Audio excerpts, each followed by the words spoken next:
Right, we are live. How's it going, everyone? Let's have an end of week catch up because it is the end of quite a mad week, but also the end of a pretty mad month. In fact, because it's the end of the month, we've just had Matt Hancock announce that he has hit the mark of 200,000 coronavirus tests, which absolutely no one believes. Now, why would he talk about that 200,000 at the end of the month? Because Boris Johnson made that wild promise when it was pointed out to him by Keir Starmer that he hadn't actually managed to hit testing 100,000 people at the end of last month.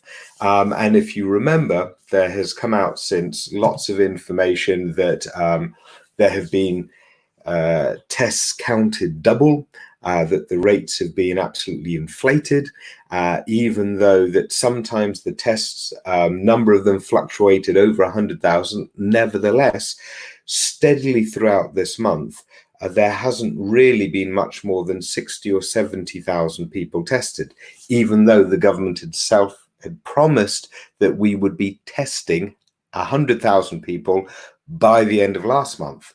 So now, no one believes him because for the past 10 or so days, they haven't even been announcing the number of people who are being tested. So, and furthermore, I just got correspondence from someone whose partner works in a lab telling me that when she started up in that lab, they've got ample machines to run all of the testing. They were all ready to go hard on it, but they've had less shifts than they were expecting. And so they've even been winding down on shifts. And that has stayed the same right throughout this month. So where's the increase actual tests coming from? It's nuts. So anyway, well done, Matt Hancock, on your figure of 200,000. I think you've done so well with that figure that we should just double it to 400,000, then round it up to 500,000. Well done. And in fact, seeing as you've hit 500,000, why don't we just call it 1 million? Yeah, great. Put those figures out. Absolutely ridiculous. And the reason why it goes beyond ridiculous and into dangerous territory is that if you are going to ease lockdown, you sure as hell need to be getting things right. And by getting things right, I don't mean in fantasy world, I mean in real world, you need to get things right because real people's real lives really depend on it. So this test and trace, it's not track and trace, it's test and trace, or as they say in Scotland, which is better, test, trace, isolate, and support. This is absolutely key to, if you're going to have a loosened scenario, making sure that you catch new cases happening fast and isolate them and everyone who's a danger. And you need trust in that system, and you need that system to be good. But there again, we have yet another farce, don't we? As has been reported amply, there is still not enough testing around care homes. There have been complete farces with the testing, as in they've been sent out to people with sticks too long to sit in the vial, so people haven't been able to screw the tops on, so they've been sending them back open, which spoils the sample. Furthermore, there have been other cases of people booking couriers to take them back, and the couriers not showing up. So those are wasted cases. In fact, I even saw one case on Twitter, someone reported that they've just got their test results back as negative. Which is funny for them because the courier never came and picked up the sample. Now, this is not a system that you can rely on, this testing system, let alone the tracing system that's meant to go with it. Because as we know, there was a stunning report in The Guardian where an anonymous person wrote an account of their own experiences as one of the callers on this tracing system, saying basically, they've just wasted a week sitting around in a chat room with extremely poor instructions. Everyone's going mad, and they're even setting up joke Facebook pages called Panic Room in order to joke about it. And given that they are so untrained, and given that there's so much lack of trust in the system itself, particularly after the Dominic Cummings scandal, particularly when people don't trust him and think that he's in the center of it, and they don't trust their information with someone who is hardly trustworthy, then this whole system is something that you can't rely on in the slightest. And when Jenny Harries was challenged, so she's the Deputy Chief Medical Officer who stands in the presser next to Boris Johnson or whatever ministers up there, when she was asked, was this today or yesterday, I can't remember, why people, when they get a call, would know that it's actually genuinely a contact tracer rather than someone pranking them or being malicious or scamming them or what have you. She said, you'll know by the professionalness of how they sound, which is absolutely farcical, because as we know from the accounts of these people themselves, they know they're not professionals. They're just there to help out. They've been given poor scripts, and every scammer hearing that would know that they could probably do a much better job of pretending to be contact tracers and then getting some details out of you that you really shouldn't hand over. So that is an absolute shambles system. So given all of this, are we in the right context to be easing out of lockdown? Of course not. Now, before we move into absolutely panning why that's the case, we should mention that there could be reasons to come out of lockdown earlier than otherwise you would want to, and that would be because you've got evidence that the strain on mental health for a lot of people who've been isolating is too high, or the strain on families with small children who can't get back to work is extremely high, if there's increased domestic abuse, there's increased malnutrition, that kind of stuff. But if that is the case, that is really urgent, and that's the reason why you need to, even though you're on level 4 threat and you're actually starting to take actions which are only on threat level 1, then you should be communicating that with the public so they know. So I talk with public health experts, of course, because this is my domain, this is my environment, health policy and science policy. And they are flabbergasted. That's the only thing that they can think of, but agree that you have to have that communication to the public as to why. Otherwise, boomf, it's trust blown. And as lots of people have pointed out, we are technically on threat level 4. And this government has just advocated actions which are on, when the threat is completely dissipated and the vaccine is around, going back and having sporting events like horse racing, remember Cheltenham, and releasing the vulnerable back out into the wild. Now, if people go outside, the risk of transmission actually outside is very, very low. But if you communicate this poorly and people start mixing up and then they start mixing indoors as well, or if you tweet out something like Matt Hancock tweeted, which is, it's safe to go back out without any qualifications whatsoever, that in itself is thoroughly irresponsible.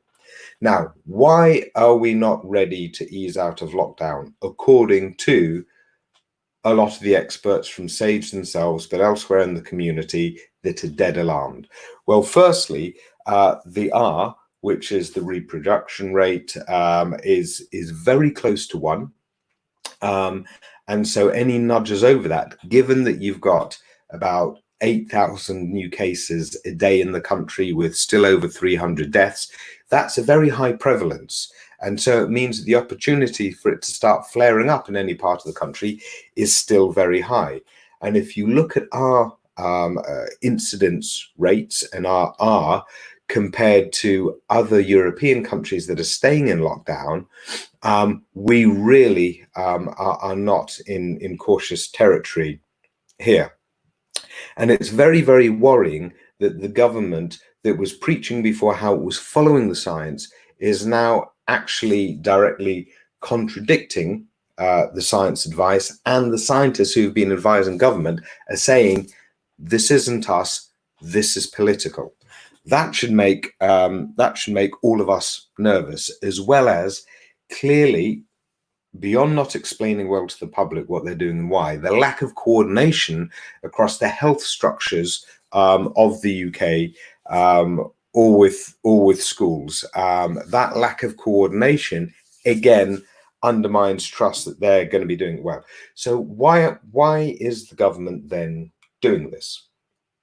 It could be partly motivated by the mental health strains and the domestic abuse strains and all of those social strains. But it looks like, if you're looking at Rishi Sunak's announcements, that also they don't want to keep taking that economic hit of buffering the nation, and they would rather push everyone back to work.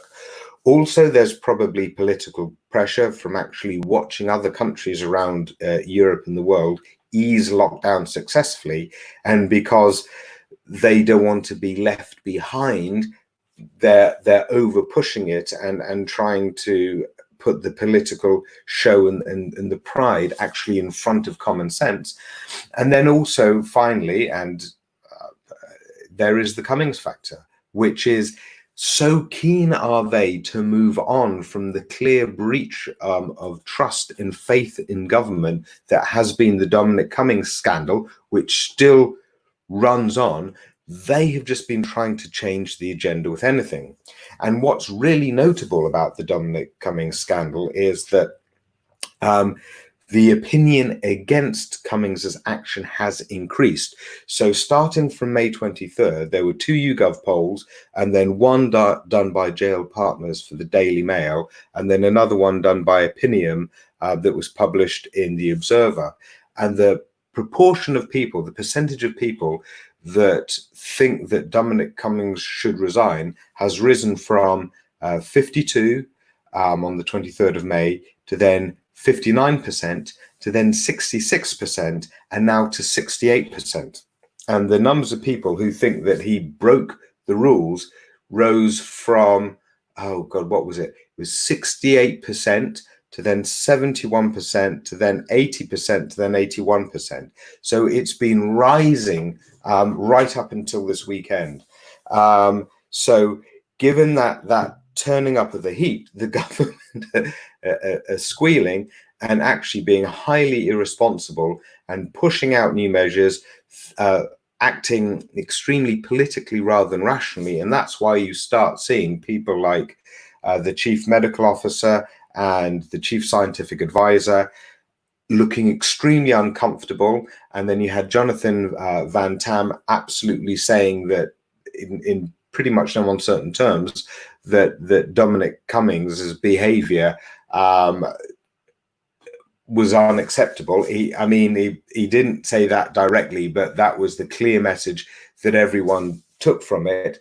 And then you've got the sage advisors peeling off, and then you've started to get statements from the science community, either as bodies or as letters. And there was a letter today written into The Observer by 26 or so top health professionals, all saying that the actions of government to ease lockdown too quickly, the covering up of Dominic Cummings and undermining trust, and also just the easing of lockdown without adequate comms, that's all horrendous and is going to walk us straight into trouble. So I keep a close eye on the fleet of public health advisors who are really at the top of the game, and they're all looking very alarmed right now. So what can you do? Well, first of all, stay safe yourself. Take care of your family and those around you, people who need help. Make sure you're there for them. Think about community. Think about taking all the right measures, but also do just keep plugging away with your MP. Highlight the lack of trust. Highlight what you'd like to see happen. That at the moment is probably your best recourse. Writing to your MP, writing to your local press, calling up your local radio, making sure you're part of all that conversation, and expressing your concerns and what you'd like to see. Certainly at our campaign organization, March for Change, we've been pushing for a public inquiry. Not one of those long drawn out public inquiries, but actually an urgent one, in order to learn lessons quickly and have an independent body, an independent panel that can then plan for how you handle any second wave, or how you handle the winter months, or how you handle any fallout going forward, but not coming from government, because that's not trust anymore, but rather all of the relevant professional bodies and societies, and maybe even cross-party politicians if need be. But we really do need a different mix and a different flavor to get it away from the corrupt, Cummings-riddled, secretive approach of government, and actually rather make it a responsible, public, open, transparent system.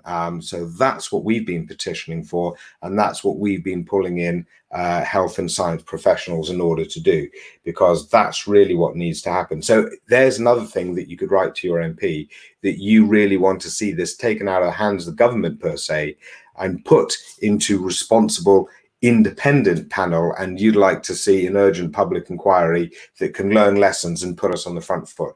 There we go. There's another positive thing that you could actually start pushing in there in terms of a recommendation, because as it stands, we really are not looking good as a nation in terms of how we're approaching this. All right, cool. Thanks very much, guys.